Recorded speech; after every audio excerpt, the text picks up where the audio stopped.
누가복음 9장 28절부터 36절까지의 말씀, 이 말씀 우리가 잘 아는 말씀이기도 합니다. 어떻게 알고 있냐면 변화산 사건으로 우리가 알고 있습니다. 변화산 사건, 참고로 어떤 분에게, 우리 교회는 그런 분 안 계시겠지만 어떤 분이 지도에서 변화산을 열심히 찾았는데 나오지 않더라, 그렇게 이야기를 하시더라고요. 변화산은 산의 이름이 아닙니다. 네, 오해하시면 안 됩니다. 왜 우리가 이제 여기 그냥 산이라고 나오고요. 이 산은 헤르몬산이나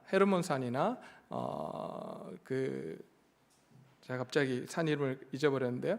그 밑에 갈릴리 호수 밑에 있는 그 산 둘 중에 하나라고 학자들은 이야기합니다. 그래서 그럼 우리가 왜 변화산이라고 이야기하느냐?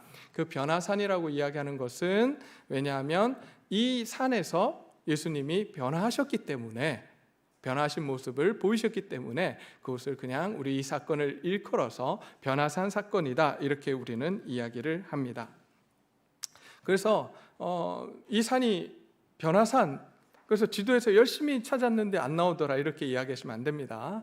네, 그래서 산 이름이 아니라는 거 반드시 기억해 주시고요. 오늘 이 말씀을 보기 전에 혹시 이런 질문을 저는 여러분들에게 던지고 싶습니다. 하나님 나라에 대해서 아십니까? 하나님 나라는 어떤 나라입니까? 지금까지 우리는 하나님 나라, 천국이라고 하면 죽어서 가는 곳이라고 생각하며 우리는 살아왔습니다. 그래서 죽어서 가는 곳이기에 우리는 교회를 열심히 다니고 주일날 와서 예배를 열심히 드리면 된다라고 믿고 살아왔습니다. 그래서 그러나 6일간의 세상의 삶 속에서는 내 마음대로 살아도 된다, 이렇게 생각하며 살아왔습니다. 왜냐하면 죽어서 가는 곳이기에, 하나님 나라는 죽어서 가는 곳이기에 우리의 일상생활과는 별 상관이 없다라고 믿고 살아왔습니다. 그리고 그래서 우리의 삶 속에서 말씀대로 살아야 된다고 이야기할 때, 말씀대로 살면 죽어서 받을 상급이 많을 거다라고만 이야기를 했습니다. 그러기에 그 상급이 많아지도록 우리는 열심히 우리의 현실 속에서 열심히 살아야 된다. 가만히 곰곰이 생각해 보면 상급이 좀 적으면 어떤가요? 천국 가면 됐지, 이렇게 생각하시는 분들도 참 많이 있습니다. 내가 천국 티켓을 받았고 내가 천국 가는데, 그러면 이 세상에서 누릴 것, 쾌락을 누리며 모든 것을 다 누리며 살면 되지 않는가? 심지어 어떤 분들은 이렇게까지 이야기했다고 해요. 아니, 내가 죽기 전에 예수님 잘 믿으면 되지, 죽기 전에 내가 예수님을 나의 구주, 나의 하나님으로 영접하면 되지 않느냐, 그럼 내가 천국 가지 않느냐, 이렇게 실제로 고백했던 사람이 있었다고 합니다.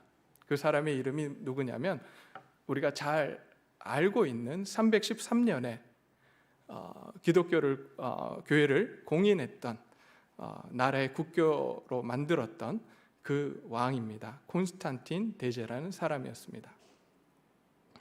정말 하나님께서 말씀하시는 나라가 그러한 나라인가요? 그렇지 않습니다. 하나님의 나라가 우리가 죽어서 가는 하나님의 나라, 그 완전히 틀렸다라고 이야기할 수는 없지만 그것이 모든 하나님의 나라를 설명하는 것은 아닙니다. 우리가 하나님의 나라, 곧 천국에 대해서 잘못 이해하고 있기 때문에 우리의 일상생활, 일주일간의 삶이 내 마음대로 살아도 된다, 일주일간의 세상의 삶이 무시되어지고 살아왔던 것이 현실입니다. 근데 오늘 본문 말씀을 보면 예수님께서 활동하던 이 시대에도 이스라엘 사람들이 하나님의 나라를 제대로 이해하지 못하고 살아왔던 것 같습니다. 그들이 생각한 하나님의 나라는 이 땅 가운데 이루어지는 나라이긴 했지만 그들이 생각했던 하나님 나라는 다른 것이 아니라 바로 유대 왕국이었습니다. 정치적으로 군사적으로 독립되어진 다윗이 세웠던 그 유대 왕국이 바로 하나님 나라라고 생각했고 그 나라가 어서 회복되기를 기다렸던 것입니다.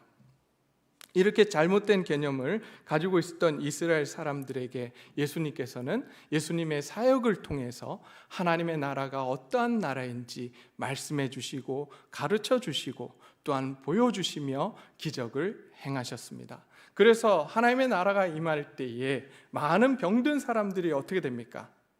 하나님이 다스리면 그 병들이 회복되고 그 죄로부터 묶여있던 영혼들이 자유케 되는 그러한 놀라운 일들이 일어날 것이라고 예수님께서 말씀을 하셨습니다. 그리고 보여주셨습니다. 그렇습니다. 예수님의 가르침과 설교의 핵심은 하나님 나라였습니다. 그 하나님 나라가 이 땅 가운데 임했다라고 하는 것이 복음입니다. 기쁜 소식입니다. 하나님의 나라가 이 땅 가운데 저 멀리 있고 우리가 죽어야만 가는 곳이 아니라 그 놀라운 하나님의 나라, 평안과 안식이 주어지는 그 하나님의 나라가 어디에 임했다고요? 바로 이 시간 이곳에 우리가 살아가는 이 땅 가운데 임했다라고 하는 것입니다. 그런데 아직 완성되지는 않았습니다. 이미 임했지만 아까 찬양을 통해서 우리가 들었지만 이미 이곳에 이 땅 가운데 하나님의 나라가 임했지만 아직 이루어지지 않은 하나님의 나라입니다. 그럼 언제 이루어질까요? 언제 완성될까요? 예수님이 다시 오시는 그날, 예수님이 재림하시는 그날 이 땅 가운데 이루어진 이 하나님의 나라는 완성될 것입니다. 이제 그 완성될 그 나라에서는 죽음이, 아픔이, 고통이 없는 그러한 영원한 하나님의 나라가 이루어질 것입니다. 그러나 오늘 이 본문 속에 나오는 제자들은 우리처럼 그 하나님의 나라를 잘 이해하지 못했던 것 같습니다. 그래서 예수님께서 십자가에서 죽으셔야지만 그 하나님의 나라가 이루어질 것이라고 말씀을 하심에도 불구하고 제자 중에 수제자라고 하는 베드로는 예수님께서 십자가에 죽으셔야만 한다는 이 이야기를 하실 때에 그것을 이해하지 못했고 오히려 예수님을 꾸짖습니다. 그렇게 하면 안 된다고. 정치는 그렇게 하는 게 아니라고. 그렇게 가르치면 안 된다고. 그렇게 이야기를 합니다. 그때 예수님께서 다시 한번 제자로서의 삶, 어떤 삶을 살아야 하는지 가르쳐 주셨습니다. 그리고 마지막, 지난 시간에 말씀을 안 드렸던 마지막 말씀 한 구절이 27절에 나오는데요. 뭐라고 하시냐면 내가 참으로 너희에게 이르노니 여기 서 있는 사람 중에 죽기 전에 하나님 나라를 볼 자들도 있느니라 이렇게 말씀을 하십니다. 무엇을 볼 자들이 있다고요? 하나님의 나라를 볼 자들이 있다라고 말씀하십니다. 이들 제자들 가운데 하나님의 나라를 볼 자들도 있느니라. 그리고 나서 오늘 본문이 시작이 됩니다. 28절에 이렇게 말씀을 하십니다. 이 말씀을 하신 후, 이 말씀이 무엇일까요? 이 말씀이 뭡니까? 앞에서 예수님께서 하신 말씀이에요. 그 말씀이 뭐냐면 예수님께서 죽으셔야만 되고 고통받고 죽으셔야 하고 다시 살아나셔야 한다는 그 말씀과 제자가 되기 위해서 너희는 어떻게 해야 되는지 그 말씀을 하시고 그리고 나서 너희가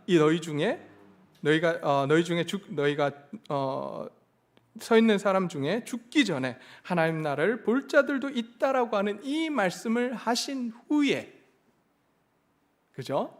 앞에 있는 그 예수님께 하신 말씀 후에 지금 어떤 일이 있느냐? 8일쯤 되어 예수께서 베드로와 요한과 야고보를 데리고 기도하러 산에 올라가셨다 이렇게 되어 있습니다. 왜 베드로와 요한과 야고보만을 데리고 올라갔는지 알 수는 없습니다. 성경이 기록하고 있지는 않습니다. 아마 어쩌면 이 세 사람이 다른 제자들보다 이 세 사람들이 제일 하나님의 나라를 이해할 수 있었던 사람들이라고 생각했는지도 모르겠습니다. 어쨌든 예수님께서는 이 셋을 데리고 산으로 올라가셨습니다. 그리고 기도하십니다. 근데 이번에는 좀 이상합니다. 예전에 예수님께서는 항상 기도하셨다라고 하는 모습들이 나오지만 이번에 예수님께서 기도하시는 가운데는 놀라운 사건이 펼쳐집니다. 그것이 뭐냐면 예수님이 변화하시는 거예요. 오늘 본문 말씀 29절을 보게 되면 기도하실 때의 용모가 변화되고 그 옷이 휘어져 광채가 나더라 이렇게 되어 있습니다. 여러분, 이 사건이 어떤 무엇을 의미하고 있는 걸까? 예수님이 그냥 막 갑자기 뒤에 후광이 나타나고 막 이런 모습을 이야기하는 걸까요? 도대체 여기서 지금 예수님의 용모가 변화되고, 용모가 뭡니까? 저는 이걸 참 지금까지 참 그래서 내가 참 무시겠구나. 이번에 새롭게 알았는데요. 용모가 얼굴 모습입니다. 정확하게 의미가 예수님의 얼굴이 변화된 거예요. 지금 누가는 이렇게 표현하고 예수님의 얼굴이 변화되고 그 옷이 휘어져서 광채가 나더라 이렇게 말씀을 하고 있는 거예요. 놀라운 사건입니다. 이 사건을 통해서 지금 누가가 이야기하고 싶은 게 뭐냐? 그것은 다른 것이 아니라 예수님께서 지금 제자들에게 예수님이 어떤 분이신지를 지금 가르쳐 주시려고 하는 거예요. 자꾸 제자들은 다른 꿈을 꿉니다. 저 지난 시간에 말씀을 드렸지만 동상이몽을 해요. 예수님과 함께 있지만 그들이 꾸는 꿈과 예수님의 메시아 사역, 메시아됨을 잘못 알고 있습니다. 그러기에 이 제자들에게 예수님께서 예수님이 어떤 분이신지, 또 예수님의 사역은 어떠해야 하는지, 또 그 제자로서의 삶을 사는 이 사람들은 어떻게 살아가야 되는지 이야기를 해주고 싶으신 것입니다. 그래서 용모가 얼굴이 변화되고 그 옷이 휘어져 광채가 나더라 이렇게 말씀합니다. 이 말씀이 무엇이냐면 지금까지는 예수님은 어떤 분이십니까? 인간이셨습니다. 인자였습니다. 인간이셨어요. 그런데 이 시간 제자들에게 보여주십니다. 예수님이 원래 어떤 분이십니까? 예수님이 원래 어떤 분이시죠? 예수님 어떤 분이십니까?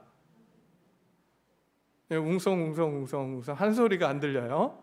예수님 원래 어떤 분이십니까? 하나님이세요. 하나님이시라고요. 삼위일체 하나님이세요. 신성을 가졌던 하나님이세요. 지금 오늘 변화됐다라고 하는 건 뭘 이야기하는 거냐면 예수님의 인성이 아닌 그 인간의 육신을 입기 전에 그 모습, 바로 하나님으로서의 모습을 지금 제자들에게 보여주고 계시는 거예요. 왜 보여주실까요? 왜 보여주실까요? 제자들에게. 제자들이 예수님을 몰라요. 인간으로서 예수님만 알아요. 예수님이 이야기해도 귓등으로 듣고 듣지도 않아요. 그러니까 제자들에게 예수님이 어떤 분이신지를 설명하고 계속해서 설득하지만 그들이 듣지 않습니다. 그러자 이제 제자들 데리고 산으로 올라가셔서 원래 예수님의 모습을 보여주십니다.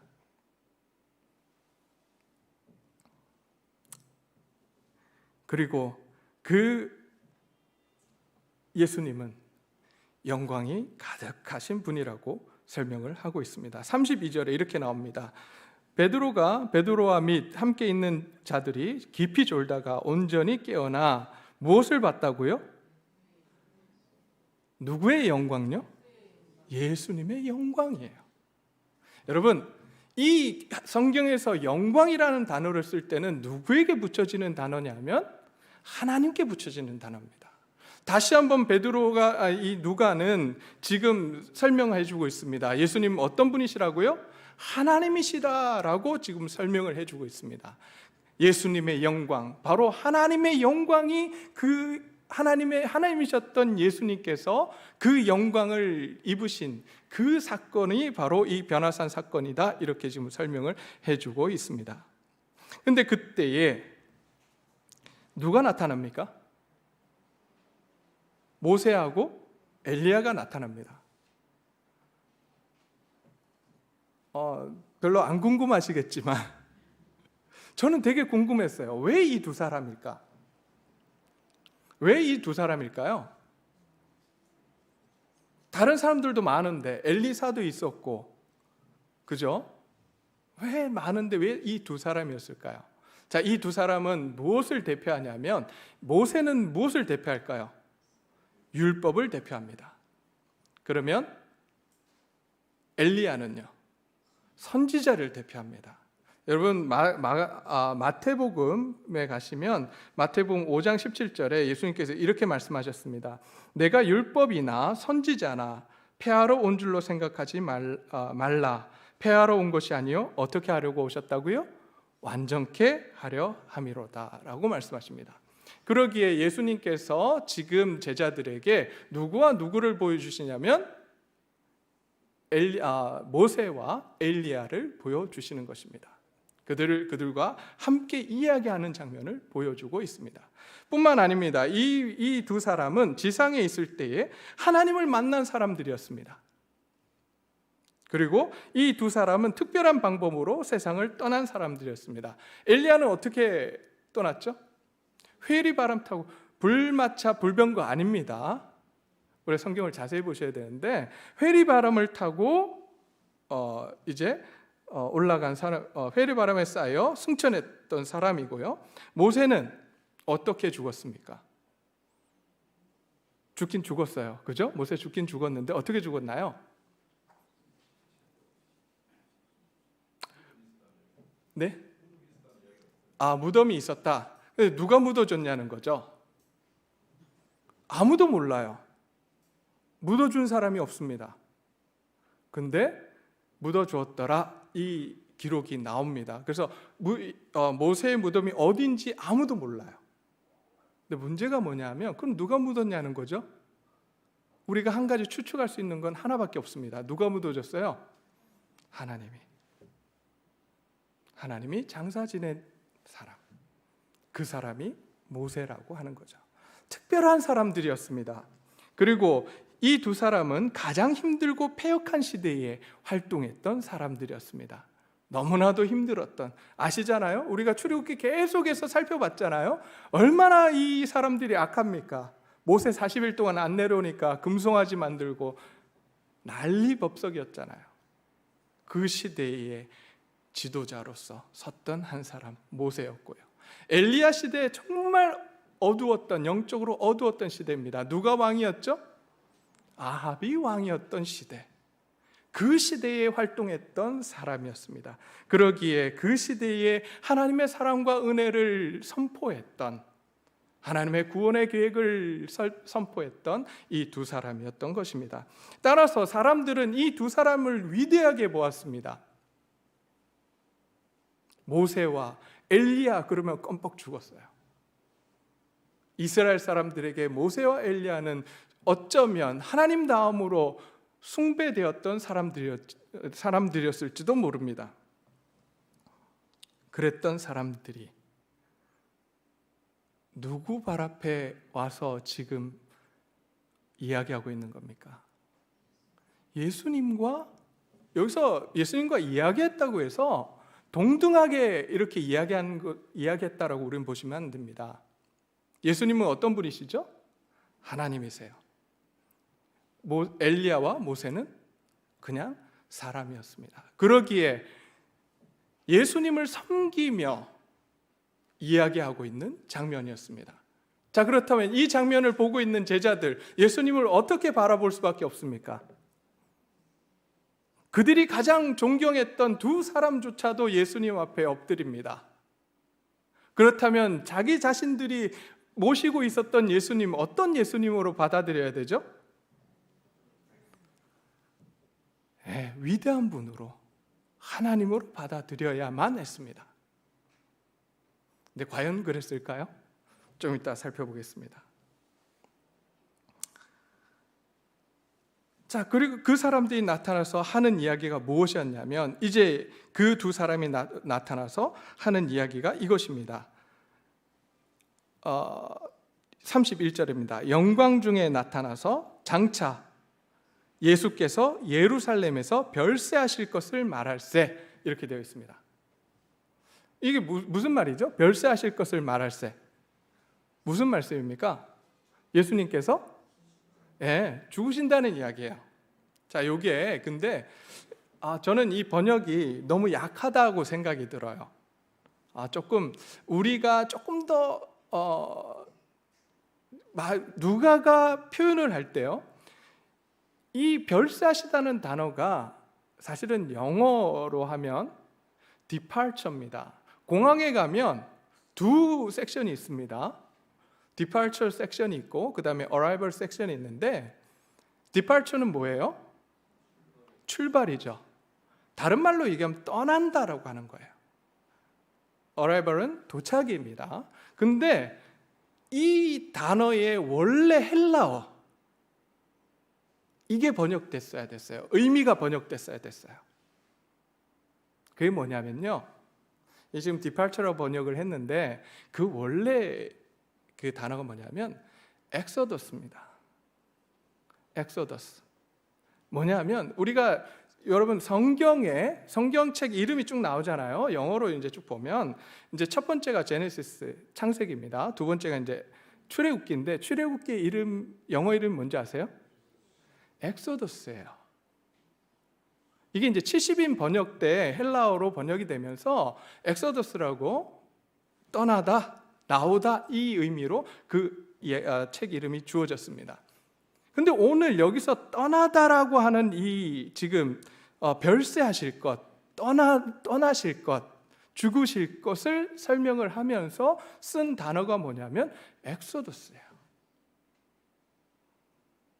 이건 굉장히 큰 의미를 담고 있습니다. 지금 이 이야기, 예수님께서 죽으시는 것이 무엇과 연관이 되어 있다는 거예요? 구원 사역. 여러분, 이스라엘 백성들이 출애굽한 것이 무엇이죠? 하나님의 구원 사역이었습니다. 이스라엘 백성들을 구원하시는 거였어요. 그러면 이제 예수님께서 죽으심, 이것은 무엇을 의미한다고요? 인류를 구원하심. 구원하시는 사역이라고 하는 것을 지금 말씀해 주고 있는 거예요. 예수님께서 죽으셔야지만 이 인류에, 이 세상에 하나님의 구원이 임한다라고 말씀해 주고 있는 겁니다. 예수님께서 죽으시지 않으시면 그 사역이 일어날 수 없다는 거예요. 예수님이 죽으심으로써, 그리고 3일 만에 부활하심으로써, 사망과 죄의 권세를 멸하심으로써 우리는 이제 자유케 되었습니다. 맞습니까? 근데 제자들이 그걸 몰라요. 우리는 다 아는데 제자들이 몰라요. 얼마나 몰랐던지 이렇게 설명을 하고 있습니다. 32절에 베드로와 및 함께 있는 자들이 어떻게 하다가요? 깊이 졸다가, 이게 이제 실제로 피곤해서 조는 것도 의미가 있지만요, 실제로 그 다음에 보면 베드로가 이렇게 이야기합니다. 예수께 여짜오, 33절입니다. 베드로가 예수께 여짜오되 주여 우리가 여기 있는 것이 좋사오니, 이 번역도 좀 잘못됐어요. 뭐냐, 왜 그러냐면 여기서 주여라고, 우리가 주여 나오니까 지금 베드로가 예수님을 향해서 어떻게 고백한 걸로 들려요? 주님, 이렇게 들리잖아요. 근데 원래 주님이라고 하는, 우리가 기도할 때 쓰는 예수님은 주님이십니다라고 하는 그 고백은요, 퀴리오스라고 하는 단어입니다. 정말 주인이에요. 주인과 종을 의미할 때 쓰는 그 주님이에요. 그러나 오늘 여기 본문에서 쓰인 단어는 그 단어 아닙니다. 마스터예요. 선생님이에요. 어쩌면 선생님이라고 여기 번역해야 되는지도 모릅니다.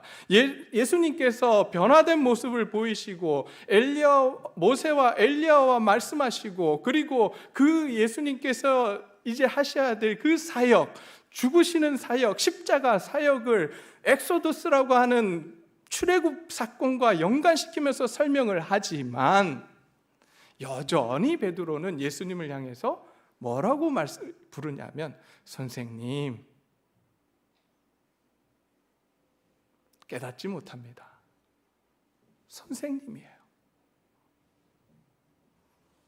그래서 오늘 본문, 아까 읽어드린 본문, 바로 32절, 베드로와 및 함께 있는 자들이 깊이 졸다가, 이 말은 실제 육신적으로 피곤해서 졸았다는 의미도 될 수 있지만 이들의 영적인 상태를 보여주는 말이기도 합니다. 깨닫지 못했다는 거예요. 예수님이 하나님이심을 깨닫지 못했다. 그리고 나서 고백합니다. 그리고 나서 이야기합니다. 베드로가 뭐라고 이야기하냐면, 여기 있는 것이 좁사오니 우리가 초막 셋을 짓되 하나는 주를 위하여, 하나는 모세를 위하여, 하나는 엘리야를 위하여 하사이다 하되, 자기가 하는 말을 자기도 알지 못하더라. 얼마나 황홀했든지 얼마나 좋았든지 자기가 하는 말을 이해하지 못하는 그러한 상황 가운데 있었습니다. 그런데 왜 초막을 지으려고 했을까요? 베드로가 초막셋을. 거기가 너무 좋은 거예요. 하나님의 그 나라를 지금 경험하고 있기 때문에 너무 좋은 거예요. 그리고 이제 베드로는 그 본문을 보게 되면 뭐라고 되어 있냐면, 두 사람이, 33절에 두 사람이 떠날 때에, 이 두 사람이 누굴까요? 모세와 엘리야예요. 그 사람들이 떠나가면 이제 하나님 나라가 없어질 거라고 생각을 했던 베드로가, 아니 떠나지 말고 이곳에 계십시오. 그냥 이곳에 계셔서 그냥 하나님이 주시는 그 편안함 가운데 우리가 있기를 원합니다. 그러니까 하나는 모세를 위해서 초막을 짓고, 하나는 예수님은 주를 위해서, 예수님 위해서 짓고, 하나는 모세를 위해서 짓고, 하나는 엘리야를 위해서 지을 테니까 이곳에 그냥 함께 계십시다. 이렇게 지금 이야기하고 있는 것입니다. 여전히 몰라요. 하나님의 나라가 뭔지, 예수님이 어떤 분이신지 모릅니다. 그때 구름이 그를 덮습니다. 그들을 덮습니다. 여기서 구름은 그냥 구름이 아닙니다. 우리가 그 출애굽기를 계속 아침마다 이제 저희들 새벽에 계속해서 말씀을 증거하고 있는데요. 출애굽기를 계속해서 보셨던 분들은 아마 이 구름 어디서 많이 봤다 이렇게 생각하실 거예요. 구름 어디서 보셨습니까? 네, 회막 위에 있었던 구름. 회막 전에는 어디 있었죠? 시내산. 기억나세요? 시내산에 구름으로 하나님께서 임재하십니다. 구름 가운데 임재하세요. 그래서 여기서 지금 구름은 그냥 구름을 이야기하는 것이 아니라 무슨 구름을 이야기하냐면 하나님의 임재를 이야기합니다. 구름으로 덮습니다. 그리고 그 가운데 하나님이 나타나시고 말씀하십니다. 그러기에 그들이 두려움에 떱니다. 그때 하나님의 음성이 들립니다. 나의 아들, 곧 나의 택함 받은 자니 너희는 그의 말을 들으라. 아직도 이해하지 못하는 베드로, 예수님이 누구이신지 알지 못하는 베드로에게 말씀합니다. 너희가 지금 따르고 있는 예수님이 바로 하나님이시다. 그리고 나의 아들이다. 나의 사랑하는 자다. 그가 메시아다. 그러니 너희는 어떻게 하라고요? 그의 말을 들어라. 순종하라는 거예요. 이 말은 다시 이야기하면 예수님께서 제자들을 향해서 하셨던 그 말씀, 바로 23절의 말씀. 아무든지 나를 따라오려거든 무엇을 부인하고요? 자기를 부인하고 날마다 자기 십자가를 지고 나를 따르라고 하는 이 말씀이, 이 말씀을 따라서 너희가 살아가라라고 지금 말씀을 해주고 있는 것입니다.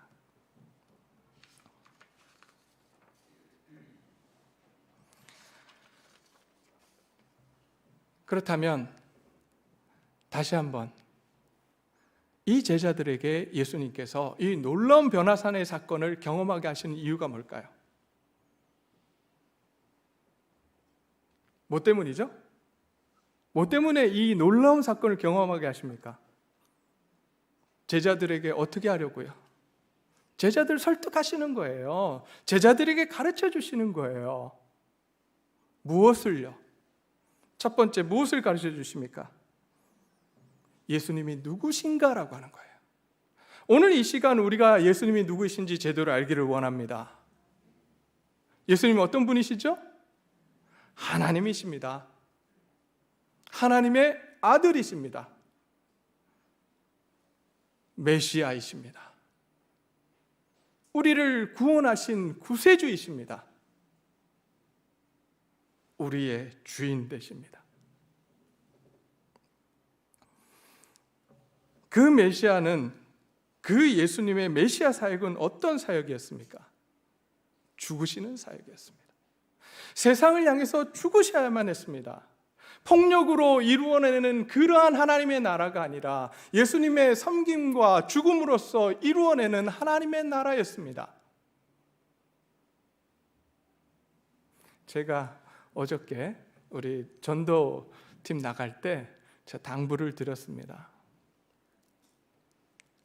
전도팀 어제 전도하러 나가신 분들 들었을 텐데요. 제가 무슨 부탁했었죠? 네, 싸우지 마세요. 싸우지 마세요. 나가서 전도하다 보면 다른 교회 사람들이랑 부딪힐 일도 있고 그곳에 다른 분들도 와서 막 할 텐데 가서 싸우지 마시고 우리가 좀 손해보더라도 섬기고 오십시오. 그것이 하나님 나라를 드러내고 그것이 진짜 전도입니다.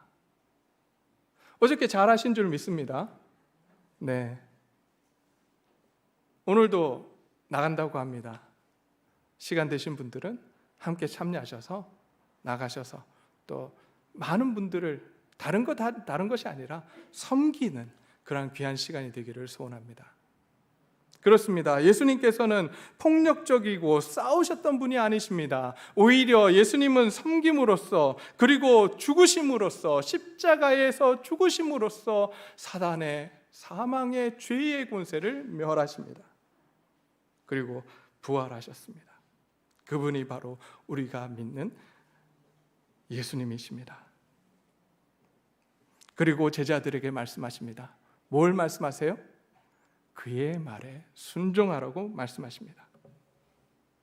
그 제자의 삶을 통해서, 순종하는 제자의 삶을 통해서 하나님께서는 하나님 나라를 이 땅 가운데 이루시기를 원하시는 것입니다.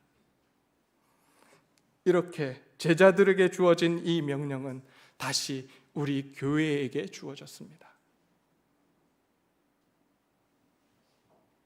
이제 교회는 예수님이 누구이신지, 예수님의 메시아 사역은 어떤 것인지 이해해야 합니다. 그리고 주님의 명령에 순종하는 교회가 되어야 합니다. 저는 그러기 위해서 두 가지가 필요하다고 생각합니다. 첫째, 모이는 곳이 되어야 합니다. 교회는 모이는 곳이 되어야 합니다.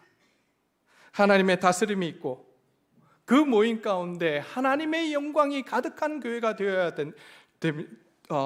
가득한 그러한 곳이 되어야 합니다. 그래서 베드로처럼 어떻게 해야 되죠? 떠나기 싫은 곳이 되어야 돼요. 저는 예배만 마치면 썰물 빠져나가듯이 확 나가는 이 모습들, 저희 교회만 그런 것이 아니라 모든 교회들이 다 그래요. 그러지 않았으면 좋겠어요.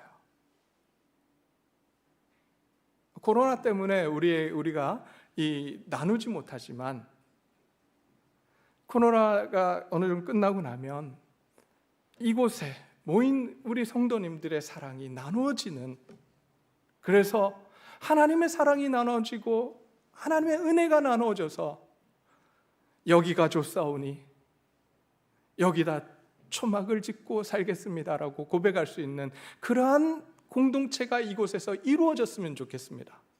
그것이 초대교회였어요. 근데 그렇게 하나님의 영광이 가득한 이곳, 그러나 교회는 또한 파송되는, 흩어지는 곳이 되어야 합니다. 왜냐하면 예수님께서 제자들을 내려보내셨던 것처럼 우리에게 그 하나님의 놀라운 은혜와 사랑을 부어주시고 그 영광스러운 곳에 우리를 두신 이유는 이제 우리가 다시 세상으로 돌아가서, 세상으로 나아가서 뭘 하라고요? 증거하라고, 사랑을 나누어 주라고. 어디서요? 가정에서, 직장에서, 학교에서, 내가 가는 곳마다 그의 하나님의 사랑과 은혜를 나누라고 우리를 부르시는 것입니다. 우리를 하나님의 사랑 가운데, 하나님의 그 놀라운 영광 가운데 우리를 두시는 것입니다. 그러기에 우리 교회는 이제 그 사역을 감당하기를 소원합니다. 그래서 동네제일교회는 이제 무엇보다도 예수님이 다스리시는 교회가 되기를 소원합니다. 그래서 하나님의 영광이 가득하기를 소원합니다. 그래서 이곳에서 떠나지 않기를 원하는, 하나님의 사랑과 은혜가 나누어지는 하나님의 귀한 교회가 되기를 소원합니다. 그리고 그 사랑과 은혜를 나만 가지고 살아가는 것이 아니라 그 사랑과 은혜를 내 주위 모든 사람들에게 나누어 줄 수 있는 하나님의 귀한 교회가 되기를 소원합니다. 이 시간 우리가 찬양하면서 그 사역을 감당하겠노라고 함께 고백하기를 소원합니다.